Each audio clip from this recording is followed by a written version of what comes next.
Hello Leo, welcome to Like a Tarot. Alamin natin ang situation mo, ang situation ng person mo, ang relationship at sa uli kukuha ko ng additional cards. Dahil sa connected ka sa person mo, may posibilidad na magkapalit kaya ikaw na lang bahalang tumukoy. Angels and guides, please guide us. Ano ang reading para sa mga Leo?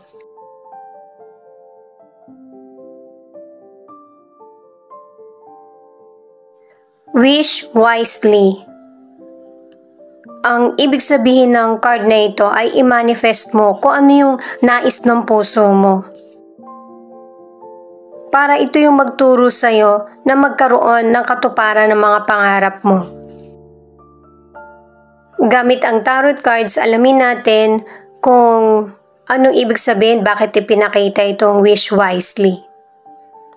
Para sa mga bagong viewers, ang reading na ito ay timeless reading, general reading at guide po lamang. Hindi po magre-resonate sa lahat kaya kunin mo lang yung akma sa sitwasyon mo. At kung kailan mo napanood ang reading na ito, yun ang start ng 1 week reading para sa'yo. Ikaw na bahala magpalit kung si person mo ito o ikaw. Nine of Cups, the Strength, the Magician. Yung ipinakita ng mystical card, yun nga talaga na ang ilan sa inyo ang situation, nakamit mo yung pangarap mo. May happiness, success, maybe napangasawa mo yung taong mahal mo. May recognition patungkol man ito sa iyo o sa mga taong nasa paligid mo, sa career, sa financial. Kung bakit mo ito nakamit, kasi hindi ka nagpadaig sa temptation at saka nagpakatatag ka. Yung temptation na sinasabi, yun ay dahil sa may mga mahirap na sitwasyon ka rin na pinagdaanan na muntik mo nang i-give up yung minamanifest mo na pangarap. Ipinapakita sa mga cards kung gaano ka ka-focus, ka-determinado na makamit yung mga pangarap mo.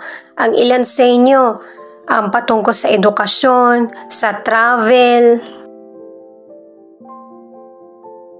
Sa mga single, ito yung magandang timing para makihalubilo ka sa iba't ibang tao para magkaroon ka ng bagong karelasyon, friendship or love man ito. Maybe dahil sa masyado kang na-focus sa goals mo, kailangan mo rin makakonekta sa mundo. Sa relationship, pareho kayo ng person mo na kontento sa kung anong meron sa relationship nyo. At saka, ang ilan sa inyo na nasa relationship, kuhang-kuha mo yung atensyon ng person mo.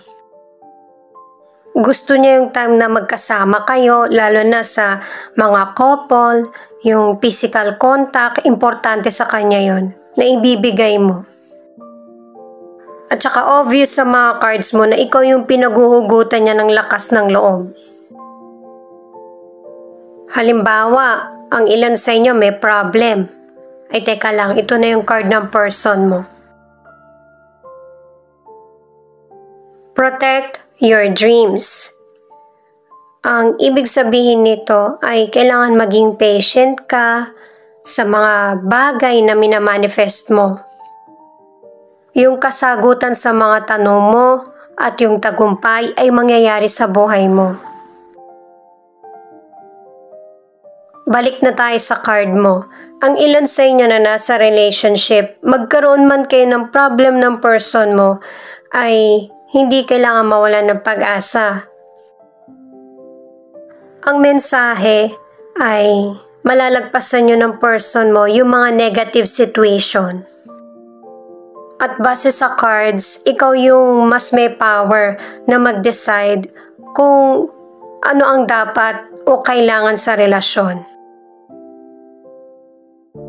Ito na yung card ng person mo. 5 of Pentacles, 8 of Swords, 2 of Cups. Sa situation ng person mo, namumroblema siya una sa financial o kaya sa karir niya. Nababagalan siya sa progress, pero nagsusumikap pa rin siya, nagpapatuloy.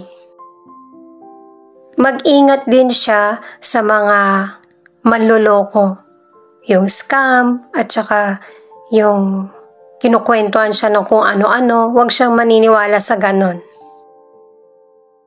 Hindi makakapag-solve ng problem niya yung mga easy money, walang ganon. Pero kahit na ganito yung sitwasyon ng person mo, hindi siya nagpapakita ng kahinaan ng loob sa iyo.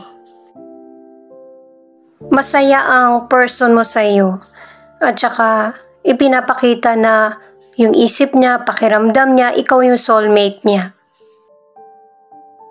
Sa mga may problem ang relationship, yan ay dahil sa kakulangan sa financial at saka problem sa relasyon. Hindi naman ibig sabihin wala nang solusyon ng problem mo. Meron. Magkaroon ng patience at saka magtiwala kay God. Kasi siya yung unang makakatulong sa iyo bukod sa mga taong nagmamalasakit. Sa mga single, kung meron kang person na nagugustuhan pero hindi kanya binibigyan ng panahon, ihinto mo na yung pagsuyo sa kanya. Pagpapakita lang yon na hindi mo pinipilit yung person at binibigyan mo ng importansya yung sarili mo.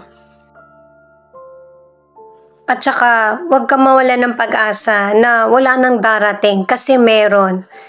Totoong love at saka pure ang intensyon sa iyo. Ipinapakita kasi ng mga cards na marami ka munang pagdaraanan bago mo makamit yung true love. Ito yung card para sa relationship, lost and found. Realization nito guys, ang ibig sabihin, yung mga bagay na hindi mo nabibigyan ng importansya ay mabibigyang halaga mo na. I-add ko lang guys para sa mga nasa relationship na kahit nagkakaroon ng mahihirap na sitwasyon ang relasyon nyo, ito ay magtatagal kasi yun yung nagpapatibay, yung trials. Kasi ang ilan sa inyo malaki yung potensyal na ang relasyon ay magiging successful at happy. Ang ilan na nakipaghiwalay sa person, marami kang pinagdaraanan na trials. Pero may darating na true love sa buhay mo. Ito na yung cards para sa relationship. Ace of Pentacles, Nine of Pentacles, at Six of Swords. Ito na yung resulta ng effort mo. Unahin natin yung career. Pare-pareho ang sinasabi ng mga cards patungkol sa career na very positive. Ang ilan sa inyo magpapalit ng trabaho, merong fresh start. May posibilidad na patungkol sa pagtaas ng sweldo mo, ang ilan sa inyo magre-retire ka na, at saka meron ding kabutihan para sa partnership, lalo na sa business. Ang ilan sa inyo ang trabaho mo or magiging trabaho ay yung magta-travel ka sa ibang lugar or ibang bansa kasi may movement na ipinapakita yung cards mo. At saka sa financial, tatlong cards na ito ang nagsasabi na kung ano man yung problema mo sa financial, sa business mo, mareresolbahan. Ang ilan sa inyo sa negosyo, ina-upgrade mo yung business mo or magsisimula ka ng business na mas magbibigay sa iyo ito ng malaking kita. Magtatagal itong abundance na nangyayari sa buhay mo. Pero ipagpatuloy mo pa rin yung pagiging patient, determinado at focus. Sa health, dalawang cards na nagsasabi na good health.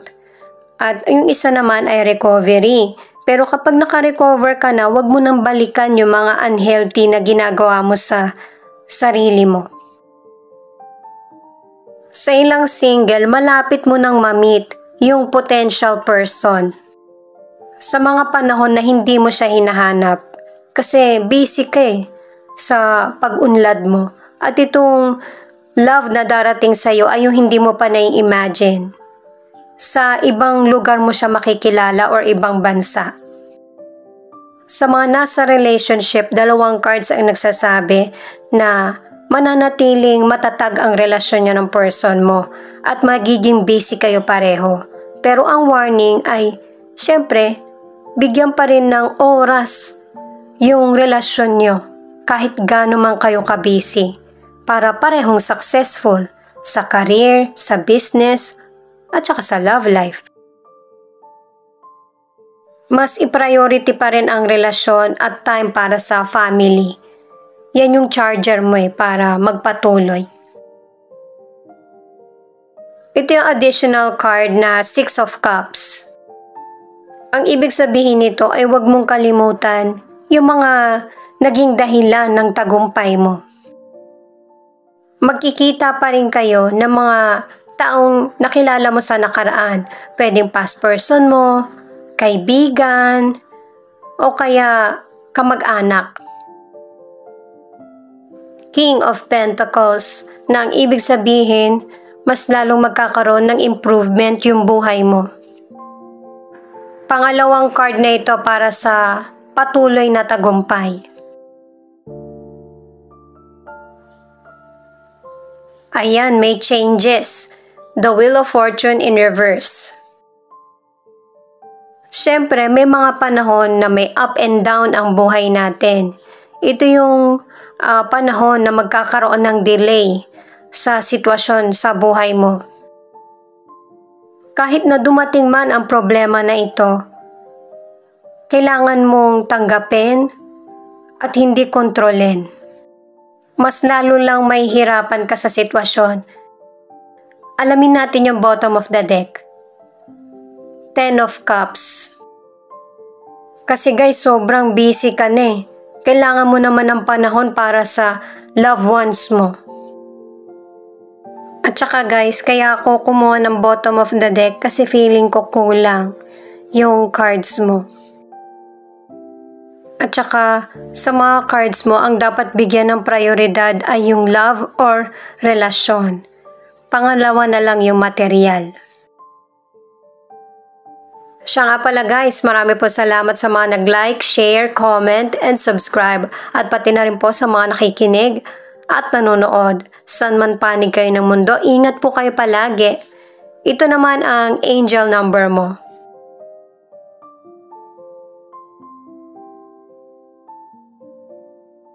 900. Substantial change is coming your way. Angel 900 meaning brings about a calming effect. Agree to its vibrancy. 11:11. Your soulmate is out there manifesting you. This person has missed you for a long time and dreams about being with you. Are you ready to receive it? Type yes if you're ready. Affirm, the universe is sending you a partner who will spoil you with respect, loyalty, honesty, affection, and unconditional love. Say yes if you are ready.